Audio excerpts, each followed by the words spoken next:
Media बोल में दोस्तों आपका स्वागत है। अपने देश में एक ज़माना था जब शटडाउन, लॉकडाउन, ये सब चीज़ें जम्मू कश्मीर में उस समय कश्मीर वैली में, खासकर कश्मीर वैली में, उसको लेकर पूरा देश सुनता था, समझता था। लेकिन अब ये जो शब्द हैं वो पूरे देश में पॉपुलर हो गए हैं, प्रचलित हो गए हैं, बहुत आम हो गए हैं। लोगों को समझ में आने लगा है कि लॉकडाउन का मतलब, शटडाउन का मतलब, ब्लॉकेट का मतलब क्या होता है। लेकिन इस बीच में आपने देखा होगा कि नोटबंदी के दौरान अपने यहाँ एक नया शब्द उछला था, डिजिटल इंडिया। अब ये डिजिटल इंडिया में अगर डिजिटल ब्लॉकेड होने लगे, अगर डिजिटल लॉकडाउन या शटडाउन होने लगे तो क्या होगा। तो मैं यही कह रहा हूँ, यहीं से शुरू कर रहा हूँ अपनी बात कि अपने देश में शब्द जो हैं वो कई बार अपना अर्थ अगर बरकरार रखते हैं तो उनका अर्थ जो है वही भोथरा हो जाता है। ऐसा लगता है कि जिन चीज़ों के लिए वो शब्द लाए गए हैं, वो चीज़ें, वो मकसद, वो जो पर्पज़ है, वो तो उससे एड्रेस हो नहीं रहा है। चीज़ें दूसरे ढंग से उनका दुरुपयोग हो रहा है या इस्तेमाल किया जा रहा है। अब डिजिटल इंडिया कितनी खूबसूरत चीज़ है, लेकिन डिजिटल इंडिया में जो न्यूनतम जो चीज़ें होती हैं उन पर भी अगर अंकुश लग जाए तो फिर डिजिटल इंडिया का क्या मतलब है। क्या डिजिटल इंडिया सिर्फ शासन के लिए है? क्या वो सिर्फ सरकारी एजेंसियों के लिए है या आम जन के लिए है? क्या वो केवल मुद्रा विनिमय के लिए है? क्या वो बाजार के लिए केवल है या अभिव्यक्ति और विचार के लिए भी है? तो ये मुझे लगता है कि बड़े सवाल हैं। और मैं दोस्तों इसलिए ये सवाल उठा रहा हूँ कि इस हाल के दिनों में 2-3 बड़े इश्यूज हमारे सामने आए जो बताते हैं कि हम डिजिटल तो हो रहे हैं, हम इंटरनेट का पेनिट्रेशन अपने देश में तो बढ़ रहा है, हम दुनिया भर के जो बड़े बड़े प्लेटफॉर्म्स हैं, बड़ी बड़ी जो कंपनियां, मल्टीनेशनल्स हैं, उनसे समझौते पर समझौते किए जा रहे हैं, उनसे $बिलियन आ रहा है अपने देश में निवेश, ऐसा भी बताया जा रहा है। लेकिन हम अपने समाज में, अपने मुल्क में, अपने देश के लोगों के लिए जो इंटरनेट की उपयोगिता है उसका विस्तार कितना कर रहे हैं। अभी आपको बताऊं कि पर्यावरण को लेकर जो एक इन्वायरमेंटल इम्पैक्ट असेसमेंट, जो EIA की जो एक ड्राफ्ट उसका जो आया, उसको लेकर अपने देश में पर्यावरणविदों के बीच में, जो पर्यावरण कार्यकर्ता हैं उनके बीच में काफ़ी नाराज़गी थी, क्योंकि समय भी कम दिया गया था और जो ड्राफ्ट पेश किया गया था उसमें बहुत सारे नकारात्मक, उनके मुताबिक निगेटिव प्रोविजंस थे। और कुल मिलाकर कॉरपोरेट, बड़ी कंपनियों और बड़े जो धंधे करने वाले लोग हैं उनके लिए फ़ायदे का था, देश के लिए, समाज के लिए, पर्यावरण के लिए और तमाम वे जो प्रश्न जो इस समय देश को परेशान कर रहे हैं जलवायु परिवर्तन से जुड़े, उनके लिए बहुत ही नुकसानदेह था। तो देश की 3 खासकर जो वेबसाइटें हैं, अभी उनको भारत के बताया जाता है कि भारत की जो एजेंसियां हैं जो इंटरनेट का संचालन करती हैं, उन्होंने उनको एक तरह से ब्लॉक कर दिया है या विदहेल्ड कर दिया है। अब सवाल यह है कि डिजिटल ब्लॉकेट का क्या ये मतलब है, क्योंकि वो कोई गुनाह तो नहीं कर रही थी। अगर वो सवाल उठा रही थी, उन्होंने अपने वेबसाइट पे लोगों को ये सुविधा दी थी कि वो अगर चाहें तो वहाँ उनको इनेबल किया गया था कि वो मिनिस्ट्री को डायरेक्ट अपने ईमेल भेज सकते हैं पढ़ करके ये ड्राफ्ट कि वो क्या सोचते हैं। इससे समझा जाता है कि नाराज़गी रही। और कुल मिलाकर निक्सी, जो भारत में एक शासकीय, बल्कि PSU कहिए, पब्लिक सेक्टर की अंडरटेकिंग है जो इंटरनेट मामलों का संचालन करती है या नियंत्रण, रेगुलेशन करती है, निक्सी ने उनको बताया जाता है, जैसा कि उनके प्रवक्ता भी बोल रहे हैं, उन्होंने कई जगह लेख भी लिखे हैं, उसमें बताया कि उनको उन्होंने एक तरह से ब्लॉक किया है। तो ये जो 3 वेबसाइटें हैं दोस्तों, इनके नाम है फ्राइडेज फॉर फ्यूचर, दूसरी जो एजेंसी है वो है, वेबसाइट है लेट इंडिया ब्रीथ, और तीसरी जो एजेंसी है thereisnoearthb.in। इनको उन्होंने डिजिटल एक ब्लॉकेट का इन्होंने शिकार बनाया है। अब सवाल इस बात का है कि पहले तो इन तीनों वेबसाइटों को मालूम ही नहीं था कि आखिर ये हुआ क्या है, लेकिन उन्होंने कोशिश की हमारे साथ इस मुद्दे पर बात करने के लिए। जो एक महत्वपूर्ण जो वेबसाइट है लेट इंडिया ब्रीथ, उसके प्रवक्ता मौजूद हैं। हम चाहेंगे कि वो अपनी बात रखें बहुत संक्षेप में। आप हमें ये बताएं कि आपकी जो वेबसाइट है और आपके वेबसाइट सहित जो 2 और वेबसाइट्स हैं जो पर्यावरण के इस तरह के इश्यूज़ को उठाती रहती हैं, आखिर उनको एक डिजिटल ब्लॉकेड या डिजिटल लॉकडाउन आप लोग भी कह रहे हैं, इसका शिकार या विक्टिम क्यों बनना पड़ा, क्या वजह है, आपको क्या लगता है, आपका क्या है? तो हुआ ये था कि 29 जून को हमारी वेबसाइट जो है बंद पड़ गई थी। तो ये जब बंद पड़ी तो हमने हमारे डेवलपर्स के साथ में बात करी, हमारे टेक्निकल टीम से बात करी, और फिर हमें पता चला कि हमारे तरफ से कोई टेक्निकल इशू नहीं है वेबसाइट के लिए। तो हमने फिर जो हमारा जो डोमेन प्रोवाइडर है उनसे बात करी कि आप प्लीज़ देखिए कि वेबसाइट हमारी क्यों नहीं चल रही है। तो हमको करीबन 3 जुलाई को जवाब आया फ्रॉम आवर डोमेन प्रोवाइडर कि आपकी वेबसाइट पे रोक लगाई गई है निक्सी की तरफ से, जो नेशनल रजिस्ट्री है उनकी तरफ से रोक लगा दी गई है वेबसाइट पे। तो जब हमें ये मालूम पड़ा तो हमने इंटरनेट फ्रीडम फाउंडेशन जो संस्था है इनसे बात छेड़ी, और उन्होंने हमारे तरफ से निक्सी को एक नोटिस भेजा करीबन 10 जुलाई को कि आप प्लीज़ बताएं कि आपने अगर रोक लगाई है तो किस वजह से आपने रोक लगाई है। लेकिन इसका जवाब जो है नोटिस का, ये अब तक हमें मिला नहीं है, और सिंस ये जवाब नहीं आया है तो अब हमें RTI फाइल करनी पड़ी है अलग अलग डिपार्टमेंट्स के साथ में, गवर्नमेंट के डिपार्टमेंट के साथ में, टू फाइंड आउट कि बाबा आपने रोक किस वजह से लगाई है इसके लिए।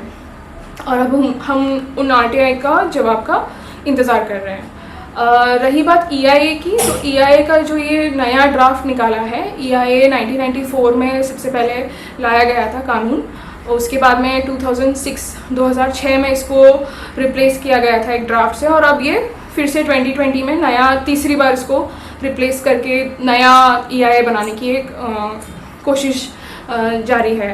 तो EIA जो होता है ये एक एनवायरमेंटल रेगुलेशन प्रोसेस है, जिसमें अगर आप कोई प्लांट डाल रहे हो जो पोल्यूटिंग होता है, जैसे कि केमिकल फैक्ट्री हो गई, pesticide, fertiliser, thermal power plant हो गया, अगर आप ये कुछ भी सेटअप करना चाहते हो तो आपको ये जो प्रक्रिया होती है EIA के तहत ये फॉलो करनी होती है, जिसकी बेसिस पे आपको एक एनवायरमेंटल क्लियरेंस दिया जाता है।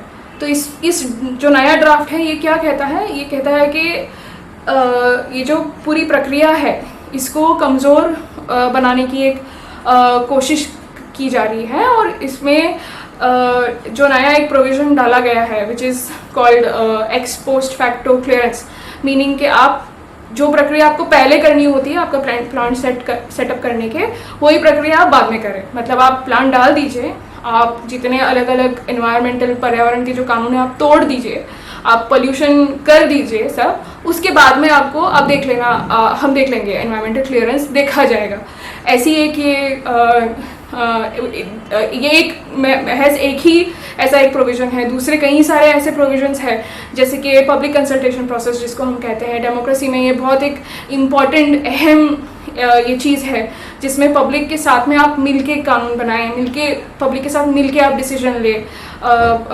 इसमें तो ये जो चीज़ है ये EIA के तहत में इसको मैंडेटरी किया गया था कि आप जो भी प्लांट डाल रहे हैं, जो भी फैक्ट्री सेटअप कर रहे हैं, उसकी वजह से जो आसपास के लोगों को जो तकलीफ़ें पहुंच सकती है उसके लिए, उसके कारण से आप इनके साथ में मिलके आप डिसाइड कीजिए। ये जो डिसीजन है, ये जो लेना है नहीं लेना है, करना है नहीं करना, आप सब मिलके आप डिसीजन लीजिए। तो ये जो पब्लिक कंसल्टेशन प्रोसेस जो है, जो बहुत एक भयंकर अहम हिस्सा है EIA का, उसको कम्प्लीटली डाइल्यूट, कमज़ोर करने की कोशिश जारी है। जब से 1994 से जब से ये नया पहली बार ये ड्राफ्ट निकला था, तब से लेके आज तक कुछ 50 बार इस ड्राफ्ट को अमेंड किया गया है, और इसके अमेंडमेंट जो है ज़्यादा करके इसको कमज़ोर बनाने के लिए किए गए हुए अमेंडमेंट्स है। ये जो है, ये जो पूरा ड्राफ्ट जो है, ये पूरा ही भयंकर प्रॉब्लमेटिक है। और क्या आप लोग इसको लेकर क्या कोई चुनौती दे रहे हैं, क्या कोई आप समाधान खोज रहे हैं, कोई रेमेडी, क्या आपके पास इसका एक सलूशन आपने खोजा है, या क्या इनिशिएटिव आप ले रहे हैं? और इस तरीके से हमारी वेबसाइट को और दूसरे जो ग्रुप्स है जिनकी वेबसाइट्स को के ऊपर रोक लगा दी गई है, उसकी वजह से एक दिक्कत आ गई है कि हम हमारे जो ऑडियंस है, जो दूसरे आम जनता है, उनके तरफ उन तक पहुंचने के लिए सारी न्यूज़ जो है इसके बारे में, जो अवेयरनेस है, इसको उन तक ले जाना हमारे लिए एक दिक्कत बन गई है। तो ये जो चीज़ है, ये इंटरनेट सेंसरशिप जो इन्होंने करा है, ये एक एक्सट्रीमली प्रॉब्लमेटिक चीज़ है, ये बिल्कुल एक्सेप्टेबल नहीं है। एंड इस तरीके से आप डिसेंट जो है और पब्लिक पार्टिसिपेशन का प्रोसेस जो है, इसको आप इस तरीके से आप रोक नहीं लगा सकते। तो आगे चल के भी हमारी कोशिश तो यही होगी कि जो इंटरनेट सेंसरशिप को लेके जो ये मामला चल रहा है, ये गंभीर मामला है और इसको हम पूरी गंभीरता से ही आगे भी लेके जाएंगे। लेकिन एट द सेम टाइम हम नहीं चाहते कि जो EIA के ऊपर जो अभी फ़िलहाल एक ध्यान जो है लोगों का, आम जनता का, वो हटे, क्योंकि वो बहुत ज़्यादा इम्पॉर्टेंट है।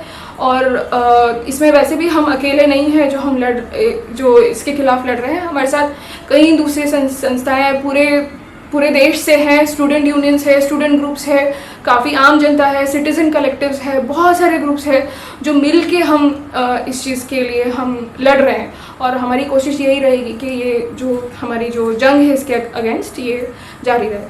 जी, बहुत बहुत धन्यवाद आपका। देखिए, अब मेरा ये कहना है कि पहले इस बात को भी समझने की ज़रूरत है कि आखिर हमारी जो शासकीय एजेंसियां हैं वो EIA को लेकर क्यों इतनी परेशान है। जो ड्राफ्ट उन्होंने प्रपोज़ किया है, क्या उस ड्राफ्ट में ऐसी वो क्या चीज़ें हैं जिसकी वजह से जो आलोचना पूरे देश में हो रही है।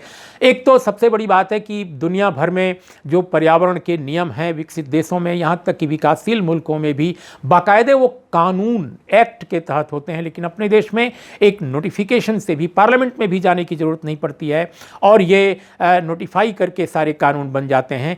तो ये एक बड़ी समस्या है। मैं इन तमाम मसलों पर मैं चाहूँगा कि एक देश के जाने माने वरिष्ठ पत्रकार जो पर्यावरण मामलों पर गंभीर काम लगातार करते आ रहे हैं, नितिन सेठी, हम उनसे जानें कि वो इस बारे में क्या सोचते हैं। नितिन, आपको क्या लगता है कि आखिर ये EIA हमारे दर्शकों के लिए समझाइए कि इसका ड्राफ्ट में आखिर वो क्या समस्या है जो आनन फानन में हमारी सरकार चाहती थी कि उसको एग्जीक्यूट कर दिया जाए और वो भी लॉकडाउन के दौरान आया। अब कोर्ट के आदेश पर उसको फिलहाल तो अगस्त के अंतिम सप्ताह तक अभी रोका गया है ताकि डिस्कशन और हो जाए। तो आप कैसे इसको समझाएंगे हमारे दर्शकों के लिए? उर्मिलेश जी, जो आपने सवाल उठाए एकदम सही है और सटीक है। आपके सुनने वाले और देखने वालों को मैं एक बार तो पहले समझाना चाहूँगा कि EIA है क्या।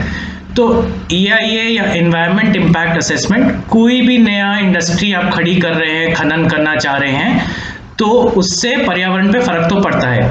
तो EIA एक तरीका था मापने का कि कितना फर्क पड़ रहा है, कितना नुकसान हो रहा है पर्यावरण का। कुछ चीज़ें करनी पड़ती हैं लेकिन उनका नुकसान भी है।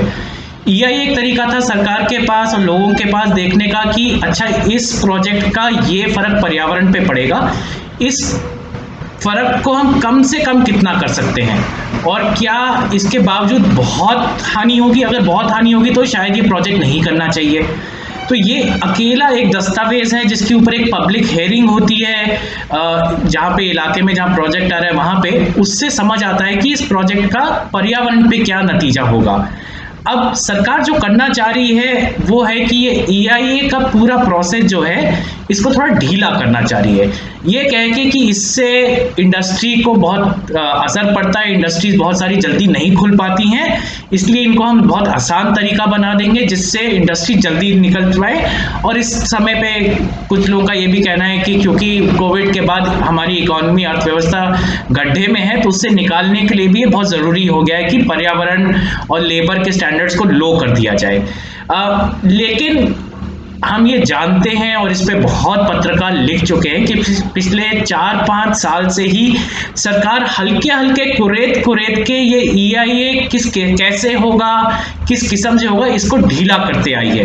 कभी एक किस्म की, कभी रियल एस्टेट इंडस्ट्री के लिए कर दिया, कभी कोल प्रोजेक्ट्स के लिए कर दिया। पीस बाय पीस जिसे अंग्रेजी में कहते हैं, यहाँ एक एक करके कतरा कतरा उसको पतला करती आई है। अब सरकार की मंशा थी कि एक हम लाएं पूरा कॉम्प्रिहेंसिव डॉक्यूमेंट, पूरा एक नया सिरे से EIA बनाएं और ये बहुत आसान हो इंडस्ट्री के लिए। इन्वायरमेंट पे इसका क्या फर्क पड़ेगा, पर्यावरण पे प्रोजेक्ट्स का क्या फर्क पड़ेगा, ये थोड़ा हल्की नज़र से देखा जाए, इस पे ज़्यादा जोर भी ना दिया जाए।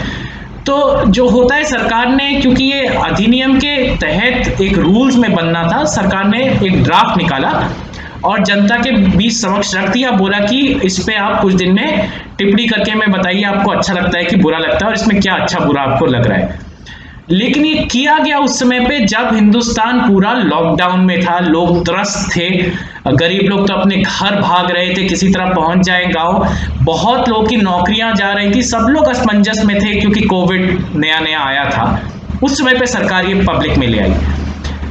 सरकार के अपने पर्यावरण मंत्रालय के जो ब्यूरोक्रेट्स हैं, उन्होंने खुद सरकार को बोला कि ये सही समय नहीं है पब्लिक कंसल्टेशन करने का, हमें जनता को कम से कम 60 दिन और मुहैया कराने चाहिए कि वो आराम से इसको पढ़ सके। और ये बहुत बड़ा डॉक्यूमेंट है, 150 पेज का टेक्निकल डॉक्यूमेंट है, कि इसको ध्यान से पढ़ के समझ सकें कि इससे क्या उनकी जिंदगी पे असर पड़ेगा और हमें बताएं। अब लॉ में तो ये लिखा है कि जब लोग लिखते हैं तो सरकारें उसको समझ के अपना रुख बदलती हैं। अगर अच्छे सुझाव आए, कोई बहुत वार्निंग आए कि गलत काम हो रहा है, तो सरकार बदलती है। लेकिन अपने ही ब्यूरोक्रेट्स के विचार के खिलाफ जाके जो हमारे पर्यावरण मंत्री है, उन्होंने लिखा कि नहीं 10 दिन और दीजिए और इसके बाद ये काम बंद करिए, हमें तो ये निकालना ही है अब। तो इसमें जो हम बहुत सारे पर्यावरण से जुड़े हुए लोग हैं, संस्थाएं हैं, जो गांव कम्युनिटीज की हैं, सबने कंप्लेंट किया कि भाई इससे तो हमारी जिंदगी बदल जाएगी। आप हमारे पीछे गांव में कुछ भी खोल देंगे बिना हमसे पूछे, इसके बाद तो कैसे चलेगा। तो ये बहुत जरूरी है कि हमें वक्त तो दिया जाए पहली बार इस डॉक्यूमेंट को ठीक से पढ़ के इस पे टिप्पणी करने का। और बोला गया कि आपने अंग्रेजी में छाप दिया है, अलग अलग भाषाओं में छापी, क्योंकि इसका असर तो देशव्यापी है। सरकार ने इस पे एकदम नजरअंदाज करने की कोशिश करी। आखिरकार कुछ लोग कोर्ट चले गए, कोर्ट ने फिर बोला कि इसमें ज्यादा समय दिया जाए, अब कम से कम 30 अगस्त तक का आप समय दें, इसका रूपांतर अलग अलग भाषाओं में हो जिससे लोग आराम से पढ़ सके और इस पे टिप्पणी कर सके। तो अभी बात यहां तक पहुंची है। अब कुछ लोग बोलेंगे, ऐसा हो सकता है बोलें कि भाई अच्छा लोग तो कमेंट करते रहेंगे, कब तक हम इसको चला रखें, ऐसे ही ओपन रखें कमेंट्स के लिए। तो एक बात समझना बहुत जरूरी है और मिलेश जी, आपके सारे रीडर्स और जो आपको सुन रहे हैं उनके लिए, कि कुछ चीजें जो बहुत महत्वपूर्ण होती हैं वो हम लॉ बदल के लाते हैं। जब सरकार लॉ बदलती है, मान लीजिए उन्होंने चाहा था कि लैंड एक्विजिशन एक्ट को बदला जाए, तो उन्होंने लॉ बदला। जब लॉ बदलता है तो आप पार्लियामेंट में ले जाते हैं, उस समय बाकी ऑपोजिशन जो होती है आपकी, उसमें डिबेट कर सकती है, उसमें त्रुटियां निकाल सकती है। लेकिन जो EIA का अमेंडमेंट हो रहा है, ये लॉ के तहत नहीं हो रहा है, ये लॉ के अंदर रूल्स बनते हैं जो सरकार अपने मन मर्जी से बना लेती है, जिसका पार्लियामेंट उसके ऊपर कोई निगरानी नहीं रख पाता है हमारे यहाँ। तो इसलिए बहुत अनिवार्य हो गया था कि कम से कम जनता के समक्ष तो सच में जाएं, सिर्फ दिखावे के लिए ना जाएं। सारे एक्सपर्ट जो हैं उनसे एक बार ओपिनियन तो लें और फिर देखा जाए कि लोग एक्सपर्ट्स क्या ओपिनियन दे रहे हैं। ये तो EIA का जो नया नोटिफिकेशन बना है, ये सरकार ने अपने अंदर ही बैठ के बना दिया है, बाहर के विशेषज्ञों से इसके बारे में बात भी नहीं करी है। तो इतना महत्वपूर्ण कदम आप लेने वाले हैं जिसका असर देशव्यापी होगा और बहुत बुरा भी हो सकता है कुछ जगहों पे। तो बहुत जरूरी है कि इस समय पे लोग घुसे। अब लोगों ने, अलग अलग संस्थाओं ने, सिविल सोसाइटी बोल सकते हैं, इस पे रोष जताया। तो उसके बाद जो मुझे दिखता है कि अगर आप सिर्फ लॉजिक से देखें कि क्योंकि रोष हो गया, कोर्ट ने भी ऐसा बोला कि आप इसको 60 दिन और समय दीजिए, तो मुझे दिखता है कि सरकार गुस्सा खा गई। और फिर गुस्सा खाने के बाद सरकार ने ऐसी 2-3 वेबसाइट्स के खिलाफ एक्शन लेने की कोशिश करी कि इनको बंद कर दिया जाए। वो ये ऐसी सारी वेबसाइट्स हैं जो EIA के बारे में, ये नए नोटिफिकेशन के बारे में बात कर रही थी। अब मैं ये भी मान सकता हूं कि कोई वेबसाइट हो, चाहे वो पर्यावरण वाले चला रहे हो और कोई चला रहा हो, जिसमें कोई त्रुटि हो, कोई हिंदुस्तान का रूल तोड़ रहे हो, कोई लॉ के अगेंस्ट हो, लेकिन सरकार ने ना नोटिस दिया, ना बताया उन संस्थाओं को कि हम तुम्हारी वेबसाइट इस कारण या उस कारण से बंद कर रहे हैं। उन्होंने अपनी ही एक सरकारी संस्था को बोला कि इसके पीछे से इसका ताला बंद कर दीजिए, और उन्होंने बंद कर दिया। ये तो जो वेबसाइट चलती है जहां पे सर्वर्स, उन्होंने जाके संस्थाओं को बताया कि भाई हमें आपकी सरकार से ये चिट्ठी आई थी बोलते हुए कि बंद कर दीजिए, ये इलीगल काम कर रहे हैं। अब एक प्रिंसिपल ऑफ नेचुरल जस्टिस से बोलते हैं कि आप किसी के खिलाफ कुछ एक्शन ले रहे हैं, उसे मौका तो देंगे बताने का कि भाई ये सच सही में मैं कुछ गलती करी है कि नहीं। यहाँ हुआ ये है कि इन तीनों संस्थाएं, 3 या 4 हैं जिनकी वेबसाइट बंद हुई हैं, इनको बताया ही नहीं गया कि किस कारण बंद करी गई हैं। अब वो भी ढूंढ रहे हैं कि क्या कारण से आपने बंद किया हमें, वो कोर्ट जा रहे हैं बताने के लिए। तो ये प्रिंसिपल ऑफ नेचुरल जस्टिस के भी विपरीत है, और मुझे लगता है ये एक ऐसी सरकार दर्शाता है जो कुछ भी डिसेंट, कोई भी सिटीजन ग्रुप या किसी भी समुदाय से कुछ अगर उनका विश्वास है कि सरकार गलत कर रही है, तो सरकार में उनको सुनने की गुंजाइश बहुत कम है, ये दर्शाता है।